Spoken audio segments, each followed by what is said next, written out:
तो हमने सर्वे में आपको दिखाया, सर्वे में जो दिल्ली की जनता का जो रुझान सामने आया उसके मुताबिक दिल्ली की जनता 7 के 7 सीटें भारतीय जनता पार्टी को दे रही है। 7 की 7 सीटें भारतीय जनता पार्टी के खाते में जा रही हैं। 2014 का ही रिकॉर्ड एक बार फिर 2019 में दोहराने की स्थिति में भारतीय जनता पार्टी है। लेकिन कितने प्रतिशत वोट किस पार्टी को मिल रहे हैं वो अब हम आपको दिखाने जा रहे हैं कि आखिर दिल्ली की जनता कितने प्रतिशत वोट किस पार्टी को दे रही है। 2019 के चुनाव में क्या कुछ रुझान हो सकते हैं, वोट प्रतिशत अब आपके सामने।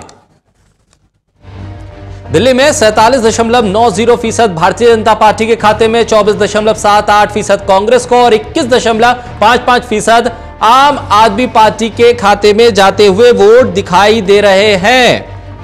प्रतिशत ये वोट हैं और 47.90% वोट बीजेपी को, 24.78% कांग्रेस को, 21.55% वोट आम आदमी पार्टी को। दिल्ली की जनता कितने प्रतिशत वोट किसको दे रही है, लेकिन दिलचस्प ये 2014 में 46.40% वोट मिला था भारतीय जनता पार्टी को। थोड़ा कुछ प्रतिशत का इजाफा है, 47.90 तक पहुंचता हुआ यह आंकड़ा दिखाई दे रहा है। तो वहीं कांग्रेस को पिछली बार 15% वोट मिला था, उसमें इजाफा जरूर है कांग्रेस के वोट बैंक में, लेकिन आम आदमी पार्टी का वोट प्रतिशत घटा है। भारतीय जनता पार्टी को 47.90% वोट जाता हुआ दिखाई जा रहा है।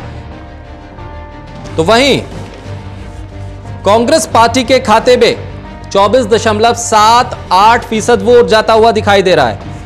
21.55% वोट आम आदमी पार्टी के खाते में जा रहा है। बहुजन समाज पार्टी भी 2% के लगभग हासिल कर सकती है। हमारे साथ खास मेहमान हमारे साथ बने हुए हैं।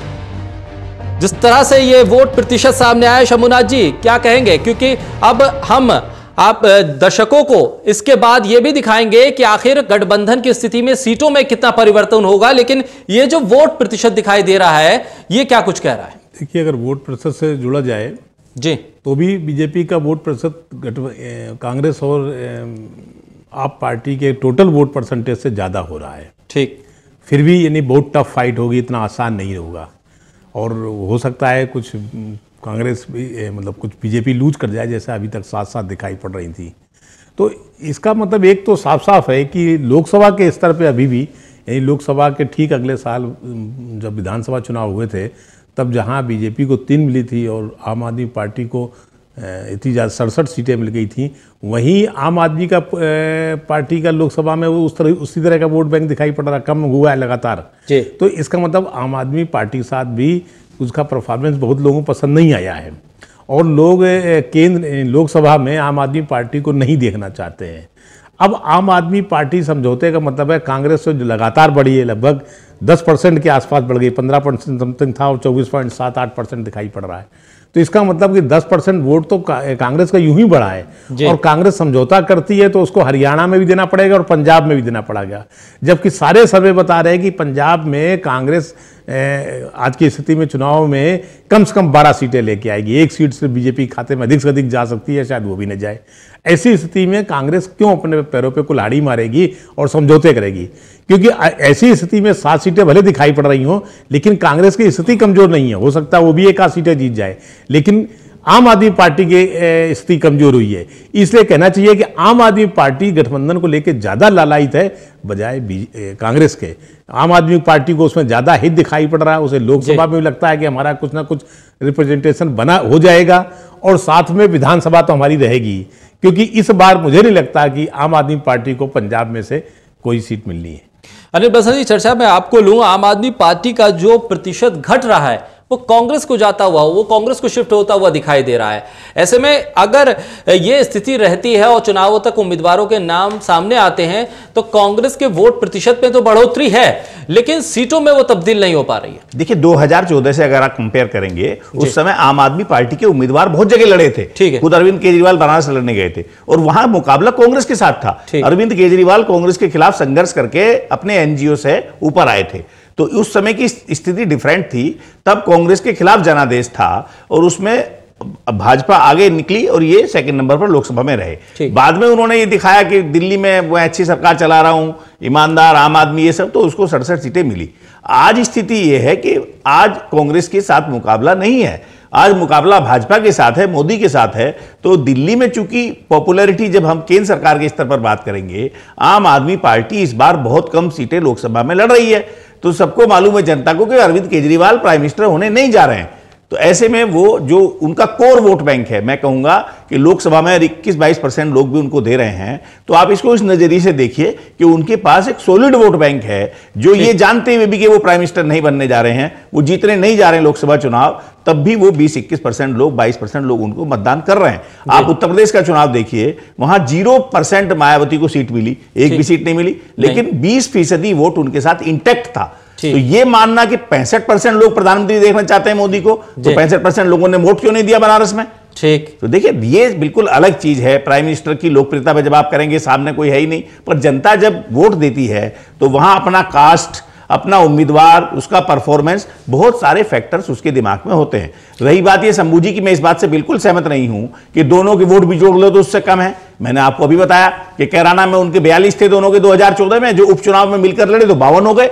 क्योंकि जब ये लगता है लोगों को कि सामने मुकाबला मजबूत है, तो वो वोट में और परसेंटेज हो जाता है। आज मुझे लगता है ट्रायंगुलर फाइट है, जीतना तो बीजेपी वाला ही है, तो जो आम आदमी पार्टी को और कांग्रेस को दे रहा है कुछ ऐसा वोटर है, वो उसको और बीजेपी की तरफ ही रुझान हो जाता है, या मान लो मतदान करने ही नहीं जाता। लेकिन जहां अभी आपने देखा, अभी जयशंकर जी ने कहा कि चाहते हैं कि डायरेक्ट मुकाबला हो, कांग्रेस ये चाहती है, क्योंकि जहां भी डायरेक्ट टक्कर होती है वो ये होता है कि या तो वो आएंगे या तो हम आएंगे। मल्टी कॉर्नर कंटेस्ट में ये भ्रम बना रहता है। अब हरियाणा में हमने देखा था, सोनी जी बैठे हुए 1987 में चौधरी देवीलाल ने 90 में से 85 सीटें भाजपा के साथ मिलकर जीत गए थे वो, तब तो कांग्रेस का इतना जला था। तो वो भाजपा को हमेशा, अगर बंसीलाल जी ने भी एक बार पैक्ट किया तो लगता था कि छोटी पार्टी है, 5-7-8% वोट भी इसके हैं, शहरों में ही प्रभाव है, पर जब मिलते हैं तो राजनीति में कई बार 1 और 11 होता है। हमेशा ऐसा नहीं होता कि गठबंधन जो है वो नुकसानदेह होता है। सपा, समाजवादी पार्टी और बहुजन समाज पार्टी का जब 93 में पहली बार गठबंधन हुआ उत्तर प्रदेश में, तो लोगों को हैरान कर दिया। मिले मुलायम कांशीराम, हवा हो गए जय श्री राम।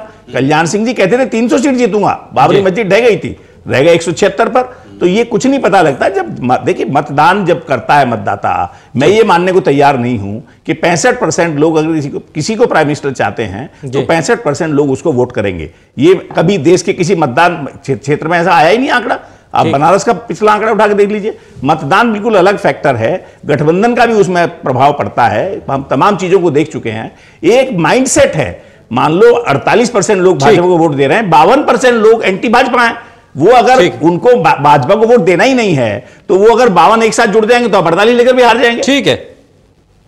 ठीक है। सर्वे में अब सबसे रोचक आंकड़ा, जिसको लेकर सस्पेंस लगातार बना हुआ है और दोनों ही पार्टियां लगातार इस कोशिश में हो गठबंधन हो जाए, और गठबंधन हो गया तो क्या कुछ बदलाव हो सकता है। 7 सीटों पर कितना बदलेगा आंकड़ा अगर गठबंधन होता है। दिल्ली की जनता क्या फैसला करेगी, सर्वे में वो भी हमने टटोला। अब वो आंकड़े आपके सामने कि गठबंधन हो जाने की स्थिति में आखिर कितने आंकड़े बदलेंगे। दिल्ली की 7 सीटों पर क्या कुछ बदलाव हो सकता है, ये देखिए। भारतीय जनता पार्टी 5 सीटों पर और आम आदमी पार्टी और कांग्रेस का गठबंधन 2 सीटों पर जीत सकता है। यानी 2 सीटों पर भारतीय जनता पार्टी को झटका लग सकता है। अगर गठबंधन आम आदमी पार्टी और कांग्रेस का हो जाता है तो 2 सीटें यह गठबंधन हासिल कर लेगा, लेकिन भारतीय जनता पार्टी के खाते से 2 सीटें कम हो सकती हैं अगर आम आदमी पार्टी और कांग्रेस का गठबंधन होता है तो। और गठबंधन नहीं होता है तो 7 की 7 सीटें भारतीय जनता पार्टी के खाते में साफ तौर पर जाती हुई दिखाई दे रही हैं। और गठबंधन हो जाने की स्थिति में 5 और 2 के आंकड़े ये सामने। शंभुराज जी क्या कुछ कहेंगे। मैं देखिए पहले भी कह रहा था कि जो टोटल वोट है बीजेपी को मिल रहा है वो आप और कांग्रेस से ज्यादा मिल रहा है। ऐसी स्थिति में भी मुझे नहीं लग रहा था कि आप और कांग्रेस अगर मिल जाएगी तो भी बीजेपी को बहुत ज्यादा टक्कर दे पाएगी। आपका सर्वे बता रहा है, और आपका सर्वे अब तक पिछले 10 साल से मैं देख रहा हूँ लगभग सच ही होता रहा है, क्योंकि 2013 में हमने देखा था जिस तरह से उन्होंने आपको जिता दिया था, और जब तब तक आपको कोई जानता नहीं था तब ये स्थिति थी। खैर तो आपका सर्वे ही बता रहा है कि अगर गठबंधन होता है तो भी 5 सीटें बीजेपी के खाते में जाएंगी, 2 सीटें गठबंधन को मिलेंगी। यानी इनमें से एक हो सकता है कांग्रेस को मिल जाए, एक आपको मिल जाए। ऐसी स्थिति में कांग्रेस समझौता करने का प्रयास नहीं करेगी।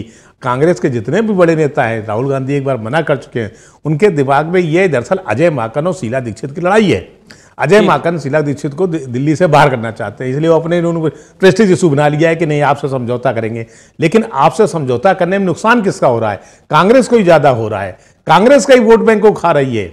ऐसी स्थिति में आपका सर्वे मान रहे हैं, तब फिर क्या फायदा है समझौता गठबंधन करने से? इसे मुझे इसके आसार कम दिखाई पड़ते हैं कि कांग्रेस के बड़े नेता सोचेंगे कि आप ऐसी ताकत नहीं कि उसके साथ गठबंधन करके इन 7 सीटों को हम दांव पे लगा दें और इनमें अगर 1 सीट हमें मिली भी तो फायदा क्या हुआ।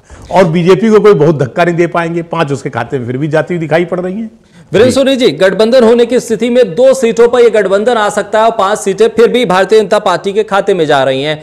ऐसे में क्या कुछ देख रहे हैं? अगर गठबंधन होता है तो आम आदमी पार्टी को फायदा देख रहे हैं, या कांग्रेस के लिए कुछ 1 आध सीट आ जाती है तो कोई फायदेमंद साबित होगा? या जिस तरह से शंभुनाथ जी ने कहा कि फायदा नहीं होगा, कांग्रेस जैसी बड़ी पार्टी है वो 1 सीट के लिए एक तरह से विधानसभा की जमीन खो देगी।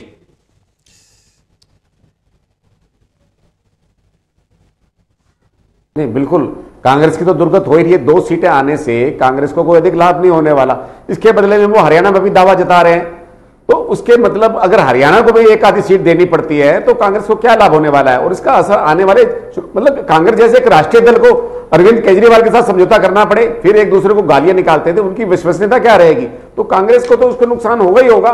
मुझे नहीं लगता, जब कांग्रेस का राष्ट्रीय दल भी इनकार कर चुका है तो अब इस गठबंधन की दिशा में जाएंगे तो गठबंधन में जाने में इनकी विश्वसनीयता और साथ का आगे आने वाले दीर्घकालीन प्रभाव पड़ेगा। और अगर हरियाणा में भी अगर इनको जबरदस्ती 1 सीट देनी पड़ जाए तो उसको कांग्रेस को क्या लाभ होने वाला है? तो मेरा यह मानना है कि इसके बाद निश्चित रूप से अगर 1 आध ये 2 सीट बता रहे हैं, ये मतलब निश्चित नहीं है कि 2 सीट आएंगे भी नहीं आएंगी, पर गठबंधन दांव पे लग जाएगा तो इस पर कांग्रेस को ही नुकसान होने वाला है अंत में चल के। ठीक है अनिल बंसल जी, जिस तरह से पंजाब में कैप्टन ने बिल्कुल मना कर दिया है कि यहां हमें जरूरत नहीं है, और हरियाणा में भूपेंद्र सिंह हुड्डा ने कहा है कि अगर राष्ट्रीय स्तर पर अगर कुछ समीकरण बनते हैं, राष्ट्रीय स्तर पर अगर आला नेतृत्व गठबंधन करता है तो उसका असर हरियाणा पर भी पड़ेगा। उन्होंने इनकार नहीं किया है और ना हाँ करी है। देखिए, हरियाणा पंजाब का तो कोई प्रश्न ही पैदा नहीं होता, और अरविंद केजरीवाल भी ये बात जान चुके हैं। ठीक है, जहां तक हरियाणा का सवाल है, वो जो अभी सोनी जी ने कहा था, जो नवीन जय हिंद हैं उनके लिए वो शायद लगे हुए हैं। अरविंद केजरीवाल चाहते हैं कि वो अगर कांग्रेस से पैक्ट हो जाए तो वो सीट वो जीत जाएं। उस पर भी मुझे संदेह है कि कांग्रेस करेगी नहीं करेगी। लेकिन दिल्ली को लेकर जहां तक बात है, उनको ये हकीकत पता है, दोनों ही दलों को पता है कि हम 7 की 7 सीटें लूज कर रहे हैं। तो इसलिए अरविंद केजरीवाल हरियाणा और पंजाब की जिद छोड़कर भी कांग्रेस के साथ पैक्ट कर सकते हैं, इसमें मुझे कोई संदेह नहीं है। और कांग्रेस ने भी जो लोगों की कार्यकर्ताओं की राय ली, जो हमारी जानकारी है, उसमें ज़्यादातर कार्यकर्ताओं ने ये कहा कि अगर आपका सीट जीतने में इंटरेस्ट है तो आप गठबंधन कर लीजिए, कार्यकर्ताओं ने कहा, और हारने में इंटरेस्ट है तो आप मत करिए कतई भी। रही बात ये कि विधानसभा चुनाव में उसका क्या इंपैक्ट होगा? अगर आप 7 की 7 लोकसभा सीट हार जाते हैं तो क्या बहुत मनोबल ऊंचा हो जाएगा आपका? उससे विधानसभा जीत जाएंगे आप? मुझे तो ये बात हैरानी की बात लगती है। और गठबंधन तो अभी हम अवसरवादी गठबंधन तो हमने जम्मू कश्मीर में उस पार्टी के साथ किया जिसको हम अलगाववादी और पता नहीं क्या क्या कहते रहे थे। तो सत्ता के लिए गठबंधन हो, राजनीति में आज कोई संत नहीं है, हर पार्टी सत्ता के लिए गठबंधन करती है, सब अवसरवादी हैं। आज भाजपा ने उत्तराखंड में आधे मंत्री दल बदलू बनाए हैं, उत्तर प्रदेश सरकार में आधे मंत्री दल बदलू हैं। तो ये जो स्थिति है इसका कोई मतलब अब नहीं रह गया। अमित शाह जी कह सकते हैं कि मैं दरी बिछाते पोस्टर लगाते यहां तक पहुंचा हूं, पर मैं ऐसे 50 दिखा दूंगा जो बेचारे दरी लगाते लगाते बुढ़े हो गए, उनको पार्टी में मंडल स्तर का भी पद नहीं मिला। और जो बाहर से आता है आदमी, जो विनेबिलिटी, हर पार्टी जब विनेबिलिटी की बात करती है तो नीति सिद्धांत की बात करना ही बेकार है। ये आदर्शवादिता की बातें अब जनता को अपील नहीं करती। वो अगर कांग्रेस को खराब मानती है तो भाजपा को भी वो ऐसा नहीं मानती कि ये कोई बहुत आदर्शवादी साबित हुई है, क्योंकि 6 साल अटल जी का शासन भी देखा, 5 साल इस सरकार का भी देखा। आज हालात ये है कि लोग नो विकल्प जैसी स्थिति, मतलब भाजपा के लोग भी ये कह रहे हैं कि मोदी नहीं तो कौन, यानी आप मोदी जी को मजबूरी में स्वीकार करिए, दूसरा नहीं है कोई। तो ये स्थिति, मोदी कहें कि मोदी को स्वीकार करिए, मोदी को पॉजिटिव मैंडेट दीजिए, उन्होंने बहुत अच्छा काम किया है, वो बिल्कुल पाक साफ हैं, वो बहुत अच्छे हैं, सारी बातें इस आधार पर जनादेश मांगते तो मुझे बहुत खुशी होती। और बहुत सारे देश को उम्मीदें थी, 325 का जनादेश बहुत भारी जनादेश होता है। ऐसी सरकार 42 MP का नाम पार्टी का 5 साल तक गाती रही, मुझे लगता है इससे ज्यादा और खराब बात नहीं हो सकती। राहुल गांधी गौन, उनका कोई मतलब नहीं था। कांग्रेस क्या मायने रखती है? 42 सीटें तो कभी आई ही नहीं कांग्रेस की, सन 77 में भी नहीं आई, कभी भी नहीं आई। और उस पार्टी का हम बखान करते रहे, बजाय इसके कि हम 5 साल में कुछ देश को ऐसा करके दिखाते कि कांग्रेस 42 के बजाय 22 पे चली जाती। जयशंकर जी, जिस तरह से शीला दीक्षित को कमान दी गई दिल्ली की कांग्रेस की तरफ से, और इस चीज को सामने रखा गया कि 15 साल वो मुख्यमंत्री रही और दिल्ली में जो कुछ है दिखता है वो शीला दीक्षित के जमाने से ही किया गया है, उन्होंने ही तमाम चीजों को किया, और जिसके फीते शायद अभी तक अरविंद केजरीवाल काट भी रहे हैं। ये तमाम चीजें रखी गई, और यह भी रहा कि दिल्ली में आम आदमी पार्टी अगर खड़ी हुई तो कहीं ना कहीं कांग्रेस की नाकामियां रहीं, और कांग्रेस अगर नाकाम नहीं होती तो शायद आम आदमी पार्टी को वो स्पेस नहीं मिल पाता। और ऐसी स्थिति में जिस तरह से अनिल बंसल जी कह रहे हैं कि अगर गठबंधन आप नहीं भी करें इस लॉजिक को सामने रख के कि भाई हम विधानसभा में कमजोर हो जाएंगे, और अगर आपकी यहां 0 सीटें हो जाती हैं एक बार फिर, तो कौन सा आप फायदा कर लेंगे? ऐसी स्थिति में तो अगर आप गठबंधन करके एक आध सीट हासिल कर लेते तो कम से कम इतना तो रहेगा कि कुछ ना से कुछ ना तो बेहतर है। देखिए, पहली बात तो यह है कि शीला दीक्षित 15 साल मुख्यमंत्री रही हैं, उन्होंने बहुत सारे काम किए, और जो कुछ भी आप दिख रहे हैं वो उन्हीं के किया धरा है। उसके साथ ये भी है कि उन्हीं के नेतृत्व में कांग्रेस शून्य पे अटक गई। बिल्कुल, लोकसभा के चुनाव में भी शून्य पे अटकी और विधानसभा के चुनाव में भी शून्य पे ही अटकी। ठीक, थोड़ा बहुत आगे बढ़ी तो नगर निगमों के चुनाव में तो अजय माकन की अध्यक्षता में बढ़ी, उतना नहीं बढ़ी जितना बढ़ना चाहिए था, क्योंकि कभी उसने कुछ किया ही नहीं। दिल्ली में कभी भी किसी इशूज को लेकर के न तो केंद्र सरकार के खिलाफ या राज्य सरकार के खिलाफ, राज्य सरकार के खिलाफ बयान तो जारी किया, लेकिन कभी संघर्ष उस ढंग से नहीं किया कि हम दावेदार बन सकते हैं। दूसरी बात मेरा ये कहना है कि देखिए, ये चुनाव बहुत अलग ढंग का चुनाव है। दिल्ली में या हरियाणा में भारतीय जनता पार्टी या नरेंद्र मोदी की सरकार रहनी चाहिए कि नहीं रहनी चाहिए, चुनाव इस पर हो रहा है। कौन होगा कौन नहीं होगा, इस पर चुनाव नहीं हो रहा है। तो दिल्ली के मतदाता भी इसी आधार पर चुनाव में वोट देंगे। देखिए, हम आपके रुझान से थोड़ा सा सहमत नहीं हो पा रहे हैं, पता नहीं, हो सकता है कि सही भी साबित हो जाए। मुझे अभी तक ये लग रहा है कि अगर अलग अलग भी लड़ेंगे तब भी आम आदमी पार्टी कम से कम 2 सीटें जीतेगी, और अगर दोनों मिलकर लड़ते हैं तो मेरा दावा है कि 5-6 सीटों से कम नहीं जीतेंगे। भाजपा अभी तक उम्मीदवार तय नहीं कर पा रही है। अगर आपको इतना ही ये है, अपनी बात पर भरोसा है, अपने किए पर भरोसा है, तो दिल्ली में उम्मीदवार तय करने में क्या दिक्कत है? आपको क्या डर है कि कांग्रेस मिलकर लड़ेगी या नहीं लड़ेगी, या आम आदमी पार्टी का तालमेल होगा कि नहीं होगा? आप तो अपने घोड़े मैदान में डाल दो।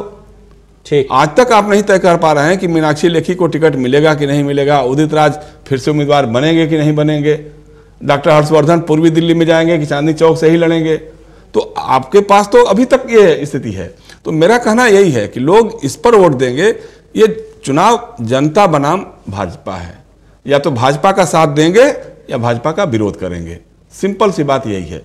अभी तक कांग्रेस के लिए ऐसा कुछ आकर्षण का केंद्र नहीं बन सका है। कुछ राज्यों में जहां बना होगा सो बना होगा, लेकिन कम से कम दिल्ली और हरियाणा में ऐसा नहीं दिखाई दे रहा है। दिल्ली में सीधा सा एक बात और भी है कि चूंकि यहाँ 3 ही ताकत दिखाई दे रही है मुख्य रूप से।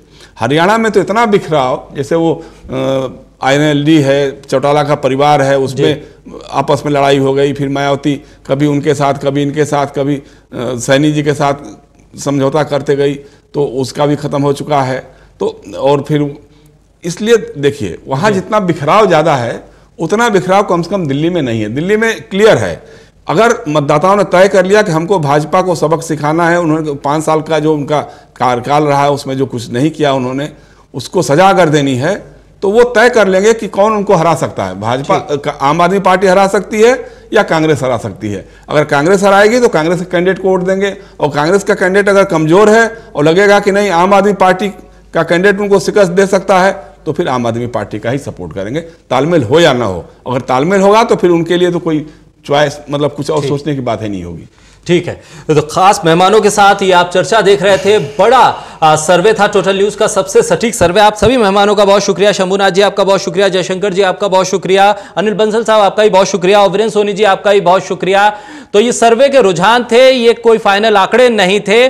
फाइनल आंकड़े जो आप वोट करेंगे, आपका वोट जब गिना जाएगा वो सामने आएंगे। लिहाजा वोट जरूर कीजिएगा और मुद्दों के आधार पर वोट कीजिएगा, ना भाषणों के जरिए वोट कीजिएगा और ना किसी के कहने पर वोट कीजिएगा। आप मुद्दे देखिए। दरअसल आपके घर में रोटी आएगी या नहीं आएगी, आपके घर में रोजगार पहुंचेगा या नहीं पहुंचेगा, आपके गांव में बिजली पहुंची है या नहीं पहुंची है, सड़कें बनी या नहीं बनी, नाली में अभी भी सफाई करने के लिए कोई आता है या नहीं आता, पानी वहीं ठहरा है, साफ पीने का पानी मुहैया है या नहीं, वो तमाम मुद्दे जो आपको प्रभावित करते हैं, आपकी जिंदगी को प्रभावित करते हैं, उनको सामने रखिएगा और उसके बाद कीजिएगा वोट। और वोट